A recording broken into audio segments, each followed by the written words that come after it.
एक बहुत ही frequent question आता है जिसमें बोलते हैं कि वाइड लीजन्स को ओरल कैविटी के एक्सप्लेन करो एंड प्लस लाइकन प्लैनस को डिटेल में बताओ। ये 15 मार्क्स का क्वेश्चन आता है। सबसे पहले हम कैरेटोटिक एंड नॉन कैरेटोटिक वाइड लीजन्स बताएंगे। ये 2 पार्ट्स में होते हैं। तो कैरेटोटिक में focal keratosis, white sponge nevus, lichen planus, hairy leukoplakia, candida leukoplakia, ठीक है, ये सब आता है। नॉन कैरेटोटिक में leukoedema, candidiasis and mucosal burns ये आते हैं। अब जब हम लाइकन प्लैनस को एक्सप्लेन करेंगे तो इसका अदर नेम क्या है, lichen ruber planus, and this is a mostly pre cancerous condition है। ये प्री कैंसरस कंडीशन है। Okay, this is the important point. और it's a common mucocutaneous disease which arises due to abnormal immunological reactions and the disease has some tendency to undergo malignant transformation. So इसकी etiology क्या हुई, immunology, जो genetic factors हैं, infections है, drugs and chemicals, psychology factors जैसे stress वगैरह से भी हो सकती है, habits like chewing tobaccos, betel nut and smoking etcetera. So इसकी पैथोजेनेसिस क्या है, it's a T cell mediated auto immune disorder.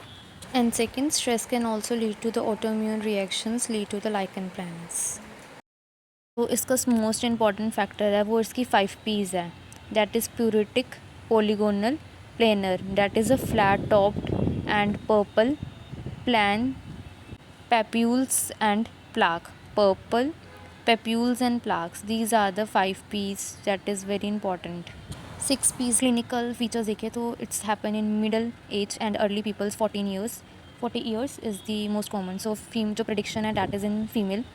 So skin कैसे दिखती है, skin lesions are small angulated flat top papules which are few millimeters in diameters, large plaques which is covered by the fine glistering scales. अगर early course में देखें तो it's appear red in colour and later it's appear reddish purple.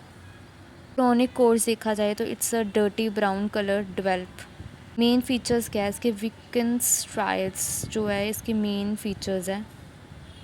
अगर skin surface में बात करें तो किसी भी साइड पे हो सकती है and it's a bilateral symmetrical pattern show करती है। Koebner phenomena, it's important features, that is a clinical features. Now we come to the oral manifestations. There is reticular type, atrophic type and erosive type, bullous type, and others type are plaque type and hypertrophic type.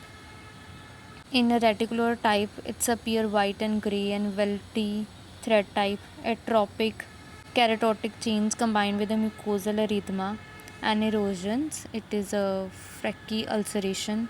So it's a bullous type. It's a large vesicles or bullous that is 4 mm to 2 centimeter. And other types are the plaque type, hypertrophic type and pigmented type.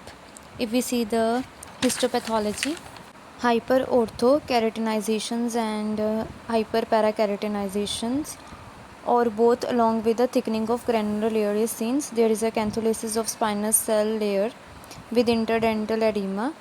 It's the retiridges appears sawtooth appearance, and there is civet bodies, there is basal cell degenerations, and there is juxtaepithelial inflammatory band. This is the important features of the histopathology.